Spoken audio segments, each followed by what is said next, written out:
Hey everybody, welcome to Spikey Saturday number 120 on the Mana Leek. I'm John as always, and we're going to do some more Amonkhet drafting. Amonkhet drafting's a little bit interesting, I'll have to say. I kind of highlighted a few concerns that I had last week, and I definitely had some people say, no, I was wrong, and this format's actually the best ever. And then I was honestly kind of shocked to hear Limited Resources basically parrot every single thing I said. Maybe they just listen to me and steal my content, but I highly doubt it. So it's very interesting that top-level pros are really down on this format. It's interesting. There's some issues. The unfortunate thing is that there's so many little aspects of this format that seem fantastic. There's some awesome synergy in this format, but there's just some problems. So we'll talk about that as we go on. This, of course, is a sponsored draft, and it is Daniel's. Is that right? Is it Daniel's? It is Daniel's sponsored draft, so he'll be getting every single card that we pick here, including the first pick, I believe, of Liliana's Mastery. Okhetra's Attendant is really good, and then, as is common in this format, the pack falls way off. And that's one of the big issues, is there's this huge gap between the good cards and the rest. Okhetra's Attendant, fantastic. Potentially first pickable. Liliana's Mastery, totally first pickable. Good if you're in exactly those colors. Totally fine. Fine.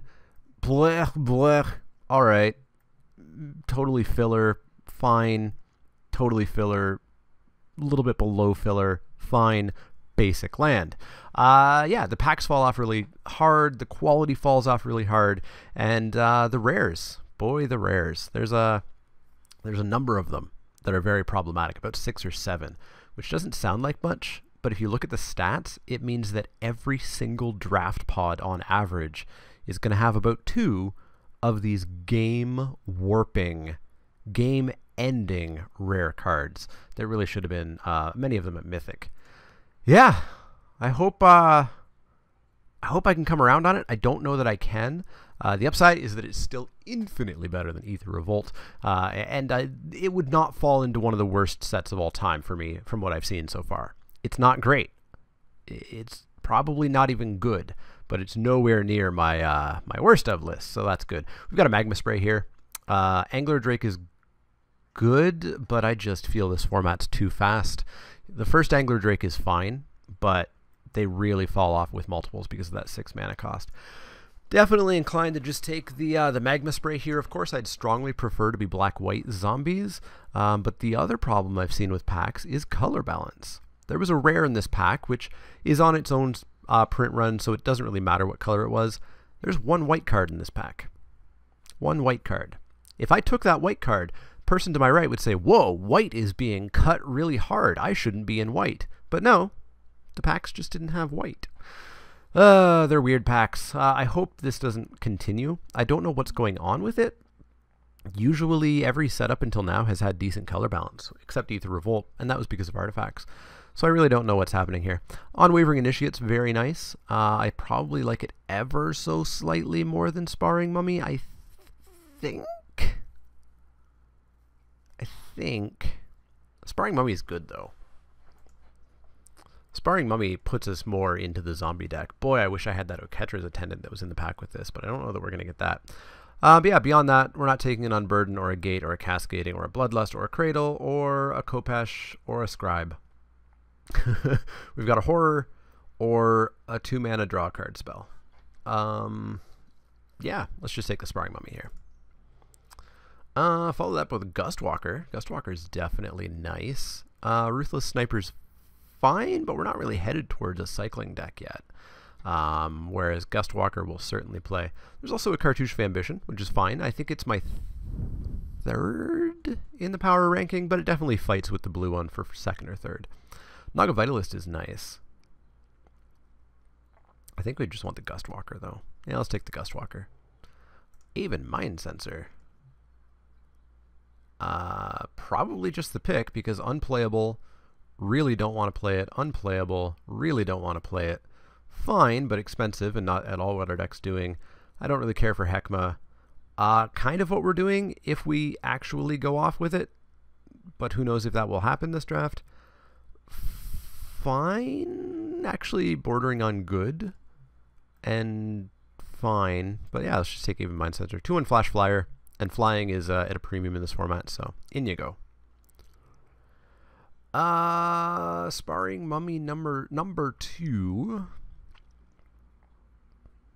is probably just the pick here. Nothing else going on in the pack. Sparring Mummy number 3 is probably just the pick here. We could take a Grasping Dunes. I don't super like the idea, and I don't know that we'd even play it, but we're definitely not playing Sparring Mummy number 3, right? We're not playing Honed Kopesh. Hooded Brawler probably shouldn't be here still. And we actually have no indication we're going black, as good as that is. But boy, if you don't play your rares in this format, you are dead. Dead, dead, dead, dead, dead. We could take the Kenra and go red-white. Hooded Brawler is just real good, though. I'm honestly surprised it's here. Let's take the Hooded Brawler, investigate green a little bit. Of course, green disappears.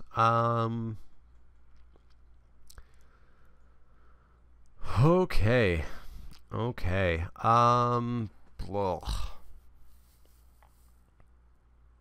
Manticore? I guess we have a slight reason to go red, a slight reason to go green, no reason to go blue yet, and Taw Crop Skirmisher is not that reason. We're not going to play a Painted Bluffs, we're not going to play an Embalmer's Tools, so let's take the Manticore. Hey, Unwavering Initiate. Sure. Well, we know we're white. At least we know that. I think. I hope. It's a late wins, but again, the signals in this set are just super weird. I'm almost at a point where I just ignore the signals. I mean, that's still just not a reason to go blue. Maybe we can end up blue-white Embalm. Yeah, let's take it over the Painful Lessons. Bloodlust Insider? Painful Lessons. Decision Paralysis. That's what we have right now. We have Decision Paralysis. Nimbleblade Kenra. Alright. We're white, probably. Maybe we just open a Glorybringer here and win. That is the name of the draft. That is probably the best strategy in the set. Huh. Go away, Kefnet. You're so bad. Kefnet is real bad. And again, utterly busted pack with like 2 white cards, 1 unplayable. 1 red card. Pack shouldn't look like this.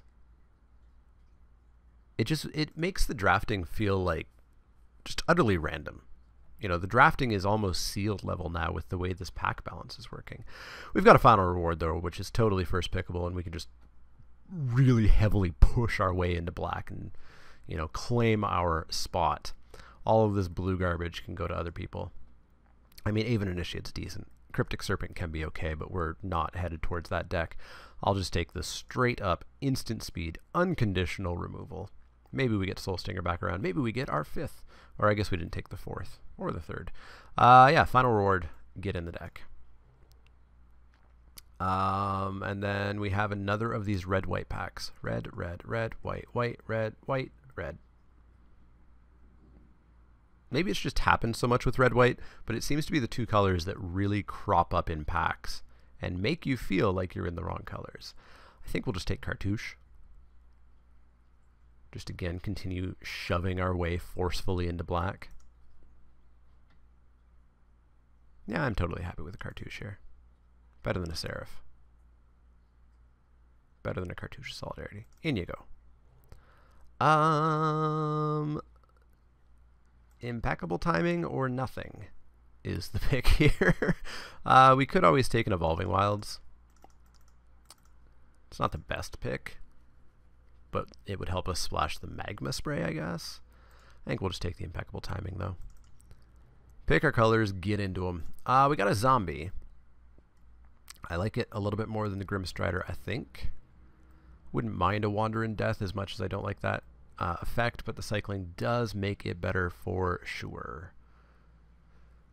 Otherwise, there's not much going on here. There is some red. Well, there is a red in Emberhorn, which is decent. That Crocodile is honestly a little bit surprising. But yeah, let's take the bat. Not much. Is Harsh Mentor worth anything online? Probably not, right? $50. $50. So we've got Combat Trick, which is okay. Unburden. Winged Shepherd? Don't really want that. Guess we just take the Combat Trick. We're not really or no, this is counters. We're not really doing counters. Let's take the Combat Trick. A beetle. A beetle. Green is looking ever so slightly open, but again, it's like you see a couple of cards and you say, oh, it's open. And then nothing happens after that, and it actually isn't open at all. Dune Beetle, in you go. See, again, 0 green cards. If green was open, there'd still be a green card here. But it's another of these white-red packs, so who the hell knows? Oh, man. This set, let me tell you, Winged Shepherd is just the pick, I guess. We don't really want a Grasping Dunes. We certainly don't want a Sun-Scorched Desert. We need creatures, so a Mighty Leap would be fine, but not yet. We need to actually have creatures to hit it with. And then nothing. Stone, nothing for us. Let's take a Limits of Solidarity. Sparring Mummy number 3. Now let's take the Evolving Wilds so that we can splash Magma Spray and the Bomb Rare that we're going to get pack 3. Also, we need 9 playables. We need 9 playables. Many of them creatures. Maybe we'll get the zombie that we need. Maybe we'll get it. Here's a red pack back. We've got a Battlefield Scavenger, which, again, shouldn't be this late. But remember how much red was in this pack, so who knows. I guess we could take the Cradle. Makes a zombie, but so bad. So bad. Maybe we end up red, so let's take the Battlefield Scavenger. Who knows? Still picking our second and arguably main color by the end of pack 2. Sounds good, right? Nothing here. This is the only playable. Well, they're both kind of playable in the right deck. Not playable, not playable. Take the full art. Daniel gets himself a full art swamp. Last few picks. This Emberhorn Minotaur probably shouldn't be here, but who knows what that means for signals. We'll take it because, again, maybe we end up red. We've got Emberhorn, Battlefield, Manticore, Magma Spray. Not much. Blazing Volley, sure. And finally, a Sun-Scorched Desert. And, of course, a basic land. Maybe somebody took the basic land. Like I did. No, we get the not even full art basic. Alright, pack 3 needs to be really good to us. Like, really good to us. Instead, we open an unplayable rare. And nothing. Anointed Priest or Festering Mummy or Scorpion. Or Cartouche, not great. Not great. We'll take... Ugh. Ugh. Maybe just the Electrify, to be honest. We might just have to go red here. Oh, guys. This set. This set. Yeah, let's take the Electrify. Edifice. I'll take an Edifice any day of the week. Because, again, 1 white card. Yeah, take the Edifice. It's going to let us do some really stupid stuff. Cast Out for sure. Now that at least suggests to me pretty strongly that white is open to our left. Like, that is not just a white card. That is a white card that 100% should be picked if you are playing white. So we might just end up having to be like red, white, splash, black. But the lack of powerful game-ending rares is really going to hurt us quite a bit. Let's take the Cast Out. We could take a Thresher Lizard here. And, well, we have to take a Thresher Lizard here. We're not taking an Unburden. We're not taking a Brute Strength. We're not taking a Mighty Leap. We don't really have a choice. So we are going to take it. And I think we're going to push into, like, white-red. But we might just be 3 full colors. Oh, boy. Yeah. Let's see how this shapes up. This will be an interesting draft. It might be a draft kind of warning everybody of what not to do. I guess we can take a Binding Mummy. It's really dumb to splash Leona's Mastery, but we do have the Evolving Wilds we took. So I think that's just going to be the really bad plan now. There is also a Merciless Javelineer that we could take. If we want to just go really stupid full Mardu, I think we take the Javelineer. Yeah, this draft is a fun draft. Blighted Bat, Warfire Javelineer. We have Magma Spray. This only hits creatures, right? Yeah. We have Magma Spray, Timing,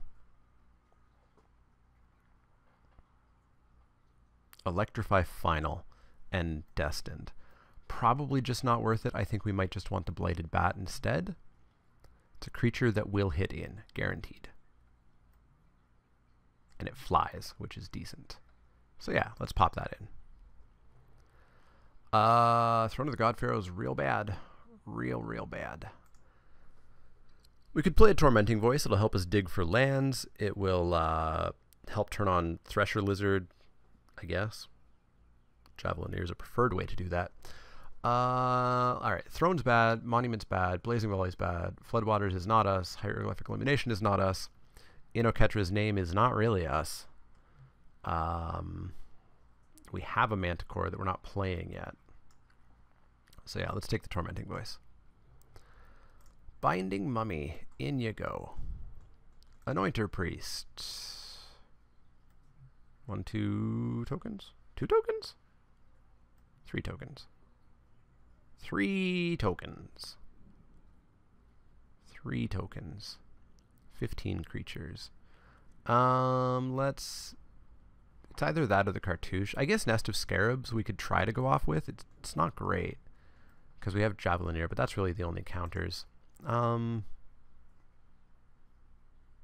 Let's take the Cartouche, I guess.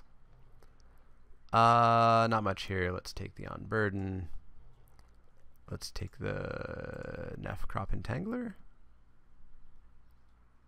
Yeah, let's take Nefcrop Entangler. Take a playable. Let's take another playable. Well, playable in very exceptionally large quotation marks. Let's take the full art basic here. And a forest. All right. This is a train wreck draft that we're going to try to do something with. As long as we don't run up against those game-ending rares, I think we have a quote-unquote chance. What can we do? We can get rid of Destined to Lead. So that's 1 cut.